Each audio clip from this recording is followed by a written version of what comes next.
இப்போ நீங்கள் பார்த்த பிக்சரில் வீடு கட்டுற இடமும் அதுக்கப்புறம் டெக்கரேஷன் ஒர்க் அந்த வீடில் ஏதோ ஃபங்க்ஷன் நடக்க போகுது அப்படிங்கிறதுக்கும் பார்க்குறீங்க இல்லையா. இதை பார்த்த உடனே ஒரு சின்ன கதை.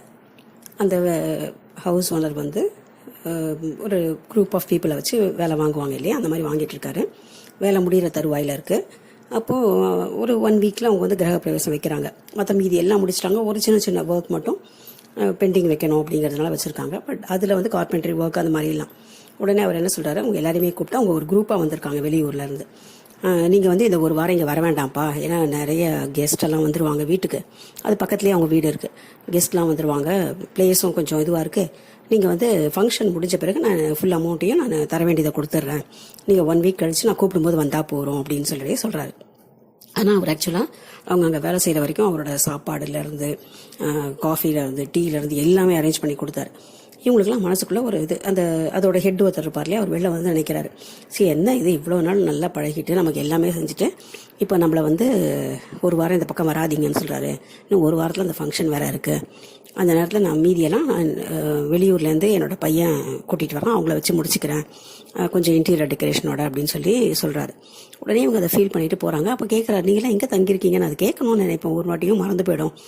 ஏன்னா நீங்கள் தான் ஃபுல்லாக பொறுப்பாக வந்துடுறீங்க, இப்போ எல்லாம் பண்ணிடுறீங்க, நான் உங்களை டிஸ்டர்ப் கூட பண்ண மாட்டேன், ஃபோன் பண்ணிடலாம் அப்படின்னோடனே அவங்க ஒரு குறிப்பிட்ட இடம் சொல்கிறாங்க. ஓ அவ்வளோ டிஸ்டன்ஸ்லேருந்து வரீங்களா டெய்லி அப்படின்னு சொல்லி கேட்குறாரு. இவங்க எல்லாரும் போயிடுறாங்க. பட் அங்கே எல்லாருமே உட்காந்து பேசுகிறாங்க. என்ன இருந்தாலும் அந்த பணக்காரங்க தான் பார்த்தியா, நம்ம வீடு கட்டுற வரைக்கும் அவ்வளோ நல்ல ஒன்றுமா ஒன்றா இருந்தாங்க. பட் அந்த சுச்சுவேஷன் வரும்பொழுது நீங்கள் வேலைக்காரங்க தான், ஸோ நீங்கள் வர வேணாங்கிறத இன்டெரக்டாக சொல்லிட்டாரு அப்படின்னு சொல்லி பேசிக்கிறாங்க. சரி இருக்கட்டும் பரவாயில்ல, இந்த ஒரு வாரம் நம்ம சும்மா இருக்கிறது நம்ம இங்கே வேறு ஏதாவது வேலை ஒத்துக்கலாம் அப்படின்னு சொல்லி பேசிகிட்டு இருக்காங்க.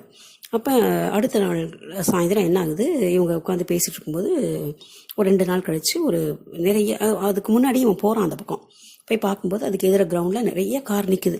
அப்போ பக்கத்தில் கேட்குறான், இதெல்லாம் யாரோடனா, இல்லை அந்த வீட்டுக்கு வந்திருக்காங்க. ஆனால் ஓ அப்படியா அப்படின்னு. அப்போ வீட்டில் வந்து சொல்கிறார், அவங்க பயங்கர பெரிய பெரிய பணக்காரங்கெல்லாம் வந்திருக்காங்க, அதனால தான் நம்மளை வர வேண்டாம்னு சொல்லியிருக்காரு போல், ஃபங்க்ஷனுக்கு வேறு வந்துட போகிறோம்னு நினச்சிட்டு அப்படின்னு சொல்கிறாரு. இல்லை பணம் கொடுத்துருந்தா கூட நம்ம அடுத்த ப்ராஜெக்ட் பார்க்க போயிருக்கலாம், ஆனால் பணமும் அப்புறம் கொடுக்குறேன்னு சொல்லிட்டாரு அப்படின்னு பேசிகிட்டு இருக்காங்க. ஒரு 2-3 நாள் கழித்து பார்த்தா அத்தனை காரும் டெக்கரேட் பண்ணி முன்னாடி மேலதாளம் போட அந்த கார்லாம் வந்துட்டுருக்கு இவங்க வீட்டு பக்கமும். இவங்க உட்காந்து பேசிகிட்டு இருக்கானுங்க.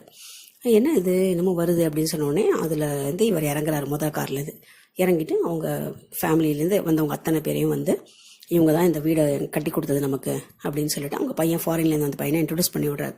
பண்ணிவிட்டு எல்லாருக்கும் செட்டாக ட்ரெஸ்ஸு, ஃபாரின் சாக்லேட்ஸு, அப்புறம் வேறு ஏதோ கிஃப்ட்டு எல்லாம் வாங்கி ஒவ்வொருத்தரையும் கூப்பிட்டு எல்லாருக்கும் பேர் சொல்லி கொடுத்துட்டு பத்திரிகையும் வச்சுட்டு, உங்களுக்கு நான் முதல் நாளே வச்சுருக்கேன் ஃபங்க்ஷன், ஏன்னா சப்போஸ் நீங்கள் ஃபங்க்ஷன் அன்றைக்கி கூப்பிட்டா உங்களுக்கு ஒரு மாதிரி டெலிகேட்டாக இருக்கும், இவங்களோட மிங்கிள் பண்ணுறதா வேண்டாமான்னு. நாங்களும் வந்து அதில் பிஸியாக இருந்து உங்களை மறந்துட்டோம், ஒருத்தரை சாப்பிடாமல் போனாலோ உங்களை கவனிக்காமல் போனாலோ கஷ்டம் அப்படிங்கிற உங்களுக்கு முதல் நாள் நாங்கள் வந்து பார்ட்டி வச்சுருக்கோம்.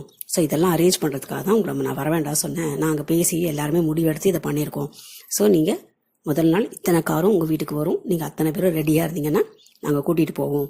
ஸோ அங்கே வந்து காலையில் டிஃபன் மதியம் சாப்பாடு முடித்து உங்களோட கெட் டுகெதர் மாதிரி உங்களுக்கு வச்சுருக்கேன். அதை முடித்த பிறகு தான் நீங்கள் வரீங்க. அதுக்கு அடுத்த நாள் ஃபங்க்ஷனுக்கு வந்தால் ரொம்ப சந்தோஷம், அது உங்களோட இஷ்டம் அப்படின்னு சொல்லிட்டு போகிறார். ஸோ அந்த காரெல்லாம் திரும்பும்போதே நினைக்கிறாங்க, பணக்காரரில் இந்த மாதிரி நல்லவர்களும் இருக்காங்க, நம்ம வந்து தப்பாக புரிஞ்சிட்டோம் அப்படின்னு சொல்லிட்டு. ஸோ என்ன தான் நம்ம பணம் காசு பெருசாக இருந்தாலும் நமக்காக உதவினங்களை மறக்காத குணம் இருந்தால் மட்டும்தான் லைஃப்பில் ஒரு பெரிய விஷயம். அதை தான் நம்ம கற்றுக்கணும் அப்படிங்கிறது தான் இந்த கதையிலேருந்து தெரிஞ்சுக்கிறோம். அதே மாதிரி அவங்களும் சரி இவங்க கூப்பிடலை அப்படிங்கிறதுனால ரொம்ப வெக்ஸ் ஆகிட்டு அவங்கள சத்தம் போட்டு இவ்வளோ தான் நீங்கள்லாம் அப்படின்னு பேசாமல் அவங்களுடைய மனநிலை என்னமோ அந்த மன ஓட்டத்தை புரிஞ்சுக்கிட்டு அவங்களும் போனாங்க. இவங்க இன்னும் ஒரு படி உயர்ந்து அவர்களுக்காக ஒரு தனி நாள் ஒதுக்கி அவங்களுக்கு வந்து ஒரு நமக்கு வேலை செஞ்சவங்களுக்கு ஆனர் பண்ணணும் அப்படின்னு நினைக்கிறாங்க. ஸோ எந்த தொழில் செய்தாலும் எல்லாமே சிறந்த தொழில் தான், அவங்களுக்கு மரியாதை கொடுக்கணும் அப்படிங்கிறதுக்கு தான் இந்த கதை. நன்றி. இப்போ நீங்கள் பார்த்த பிக்சரில்